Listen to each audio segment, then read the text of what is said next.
nuova sfida per Ice Veneto, questa volta impegnata nel piccolo schermo fra show cooking e abbinamenti con i vini del territorio. Due chiacchiere in cucina è il nuovo programma culinario di 7 Gold, in onda tutti i giorni dal lunedì al sabato alle 12:30, che vede la presenza di un sommelier Ice a descrivere e proporre svariati abbinamenti.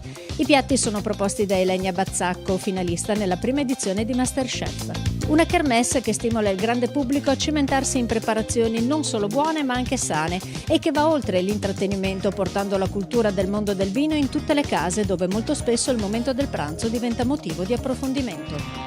I sommelier Ice impegnati in queste registrazioni sono docenti che abitualmente svolgono attività didattica sui vari corsi di formazione e che impiegano la loro esperienza per trasmettere in modo semplice e veloce concetti legati ad abbinamenti e tecniche di servizio. Oggi questa figura non si colloca più soltanto nei grandi hotel, ristoranti, wine bar. Non è solo il professionista che con stile sa scegliere un buon vino e fare un buon abbinamento, ma è anche un comunicatore che utilizza la parola per trasmettere emozioni e che sa valorizzare il lavoro dell'uomo e l'unicità che si cela in ogni calice. L'appuntamento è per la prossima puntata. Alla salute!